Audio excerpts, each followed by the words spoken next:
André, conte-me aí tudo que você puder sobre sua vida profissional, que você vive da música, né? Aham. Mas se puder também contar a sua vida ministerial, como começou, sua infância, seu casamento. Sim.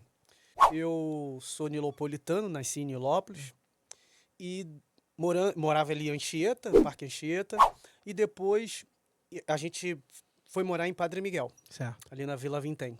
Aí, ali, os meus pais cederam um pedaço do nosso terreno para uma igreja, Certo. que era a igreja dos meus tios, a cunhada do meu pai, entendeu? A igreja evangélica Missões das Primícias, Sinos de Belém. E essa igreja, Léo, ela usava, os ministros, né? Elas usavam as roupas, as vestes dos ministros, eram roupas tipo de padre. É? Com aquela bata, né? Não sei. Isso, Aquela gola, né? isso. E com o solidel, Ah, né? sim, sim. Enfim. E eu ia para os cultos, na igreja. A igreja foi inaugurada, né? Era do lado da minha casa mesmo, um pedaço do nosso terreno. E minha mãe era zeladora da igreja, então tinha uma porta da igreja para o meu quintal. Para quando minha mãe quisesse limpar, não precisasse ir por fora para abrir a igreja. E aí, ali, eu vi o pessoal tocando e eu ia com uma raquete da nossa época de não de ping-pong, de tênis, de criança. E eu levava ali para o culto e ficava que nem doido tocando. E na igreja, eu era a única criança. Essa igreja, ela tinha uma certa fama na época, não no Rio de Janeiro, mas em São Paulo, por causa do missionário Josias. E eu usava essa roupa de ministro.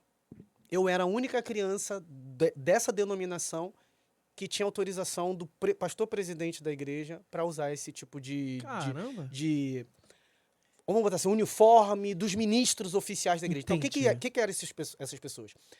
Eram eles que cantavam, eram eles que pregavam, eram os diáconos. Então, cada departamento tinha um uniforme específico. Certo. Então, eu era autorizado. Tanto é que uma vez eu fui várias vezes para São Paulo para ir para a sede dessa igreja. Porque esse missionário, o missionário Josias, ele tinha o dom da cura. Eu vi com meus próprios olhos. Tudo bem, eu era muito criança. Infelizmente, meus pais já não estão mais aqui conosco. Eu vi com meus próprios olhos várias pessoas paraplégicas, pessoas Caramba. nessas condições, voltarem a andar normal. Voltarem a estar como um ser humano saudável. Caramba. Eu vi cegos enxergar. Entendeu? Era um homem muito... Ainda vivo, né? É um homem muito usado por Deus. Não sei como é que está o missionário Josias hoje. Um abraço, missionário Missionário, Josias. isso. E dali começou essa coisa também da música, eu interessado, e também, nessa coisa, eu também já tinha uma ligação, de uma certa forma, com o ministério, vamos dizer assim, porque eu era a única criança.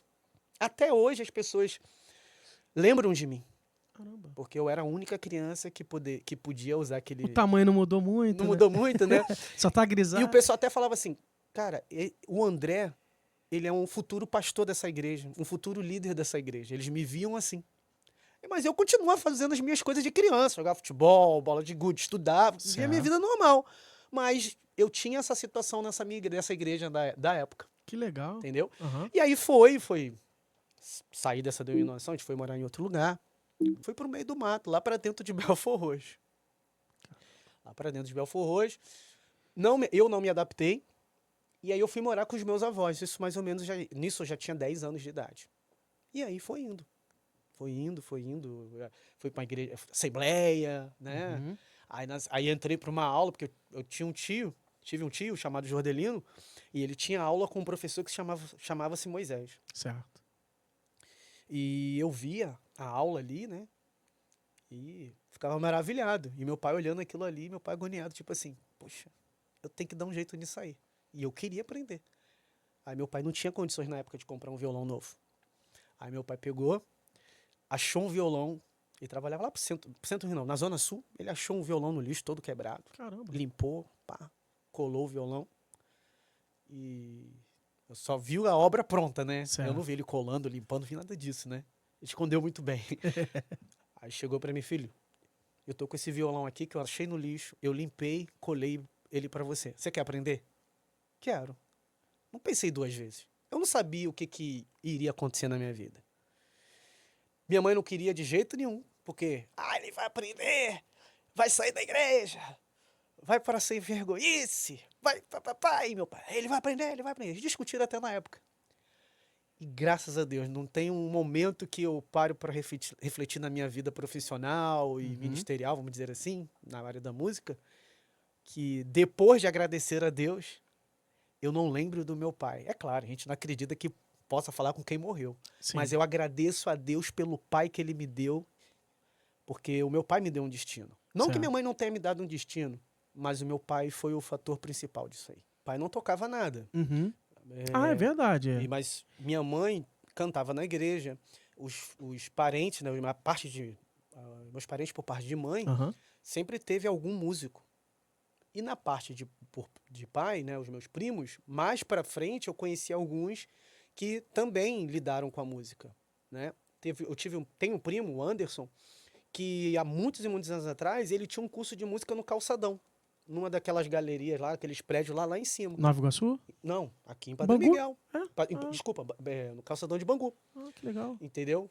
Então, eu tive primo. Hoje ele não lida mais com isso, hoje ele é militar. E nós nos conhecemos em 2005, né? Comunidade Cristã, Paz e Vida, em Bangu. Comunidade cristã. Mas eu já te admirava. CCPV. Eu já te admirava porque você já estava... Não, você ainda era de Nova Iguaçu. Eu fui líder de jovens na Paz e Vida de Nova Iguaçu. Nova Iguaçu. Assim que inaugurou a igreja, no outro dia eu já estava lá, e o pastor Rogério com a pastora Jussara, um abraço para eles.